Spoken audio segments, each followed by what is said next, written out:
Baik, terima kasih pemirsa, masih bersama Widi di Fokus Media. Dan kita akan melanjutkan pembahasan kita yang mana ini masih berhubungan dengan kasus yang tadi, yaitu masalah KDRT. Nah, memang diketahui bahwa masalah KDRT ini banyak sekali terjadi ya Pak ya. Jadi bagaimana sih tanggapan dari para narasumber? Mungkin dari Pak Dedi terlebih dahulu. Oke, terima kasih Mbak Widi. Masalah kekerasan dalam rumah tangga, jadi ini berhubungan lagi-lagi berhubungan dengan akhlak ataupun sifat dari masing-masing pribadi seorang kan. Memang biasanya diawali dengan cekcokan mulut tadi kan, cekcokan mulut antara suami dan istri atau istri dan anak, yang dimana percakapan ini mulai dari suatu permasalahan yang tidak terpenuhi, baik keinginan dari suami maupun istri yang tidak terpenuhi. Nah ini mungkin tadi harus kembali lagi harus adanya semacam pengertian di keduanya kan, harus ada komunikasi yang baik di antara keduanya, baik dari istri maupun suami, membicarakan masalah yang lebih rasional untuk mencarikan solusi yang lebih baik, gimana cara untuk bisa keluar dari masalah misalnya.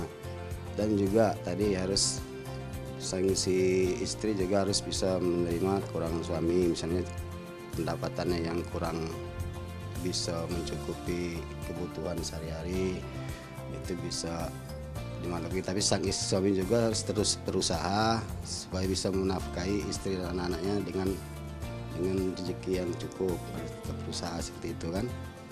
Ini juga tadi harus ada semacam peningkatan ibadah tadi, harus ada perbaikan, karena dalam agama itu kan ada yang diajarkan namanya akhlak, bahwa mencuri, memukul, menyakiti orang lain itu kan dosa. Jadi harus tidak selainnya kita lakukan.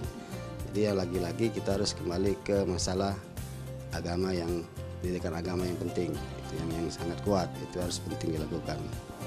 Oke, jadi menurut Pak Dede ini bahwa tingkatkan pengetahuan tentang agama, Pak ya. Iya, benar sekali. Nah, oke, kita mungkin ada tambahan dari Pak Yasin.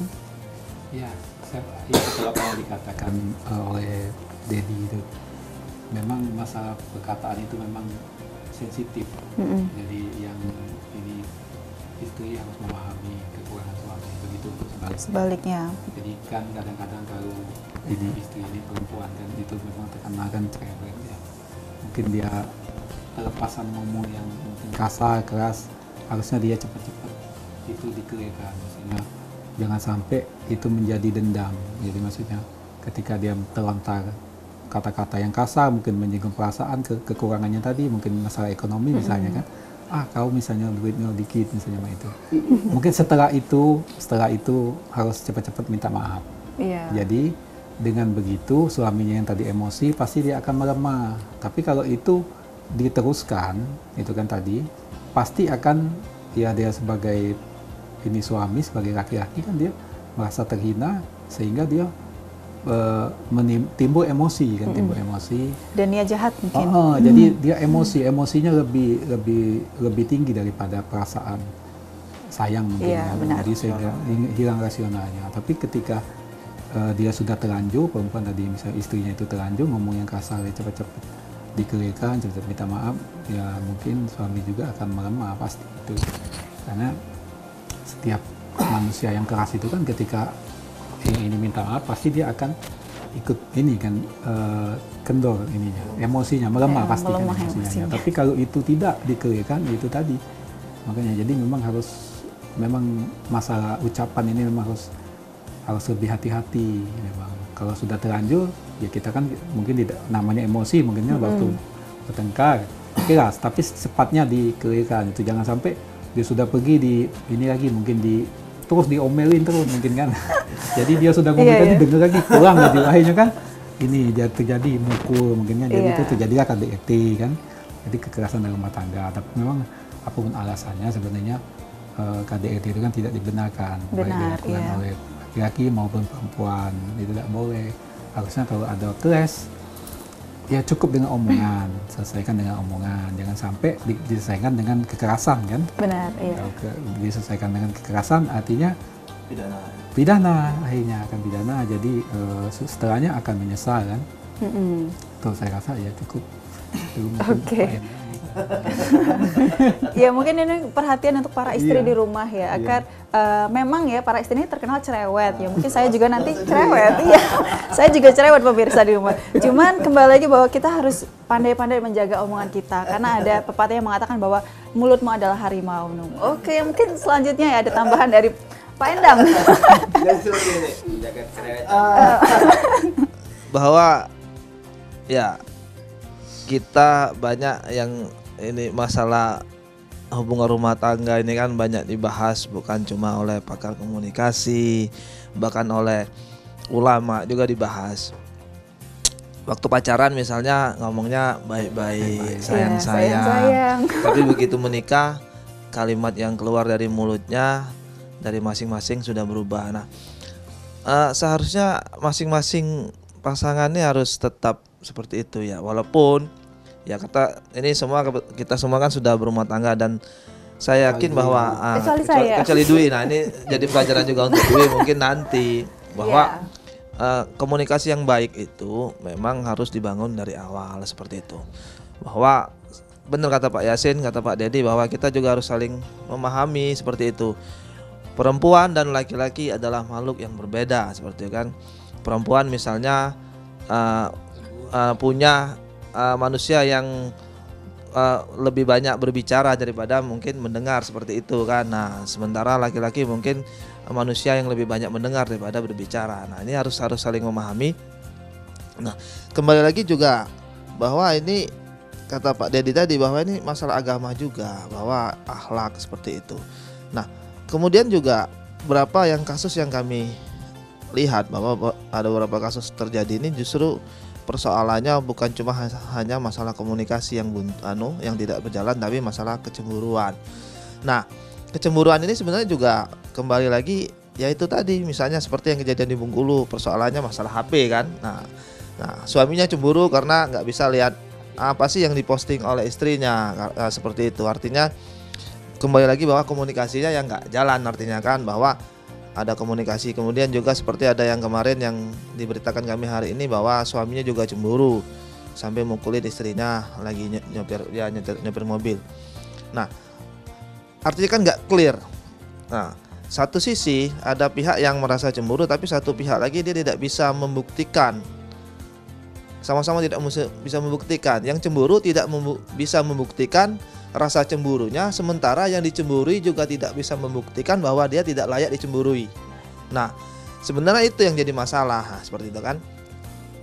Tapi ya komunikasi. Nah, kalau kembali lagi kata tadi, bahwa kalau masing-masing bisa membuktikan atau memang terus bisa di-clearkan dengan komunikasi yang baik, saya rasa nggak mungkin seperti yang terjadi seperti itu kan. Nah, banyak bukan ya ulama, pakar komunikasi juga bahwa keterbukaan antara suami istri itu kan memang yang penting Pak Dedi ya, seperti itu. Nah ini yang penting harus kita pahami lagi, bahwa tadi masalah akhlak seperti itu, terus masalah komunikasi ini mungkin yang paling penting ya. Ini juga sebenarnya ya jadi pelajaran untuk kami bapak-bapak ini mungkin. Nah karena ya dari pelajaran kami bersama, karena ternyata masalah KDRT ini bukan cuma antara suami dan istri, ada yang ibu dengan anak dengan bapak seperti itu kan. Nah, ini banyak terjadi mungkin ya seperti kami juga mungkin harus lebih banyak ya membaca seperti itu kan, harus lebih banyak pengetahuannya lagi, jangan sampai justru kami nanti yang justru berbicara di sini hari malah ya makanya kejadian ini jadi pengalaman dan introspeksi kami seperti itu kan. Nah, jadi itu bisa terjadi, bagaimana mengatasinya harus kita tahu. Nah, itu seperti itu. Setuju.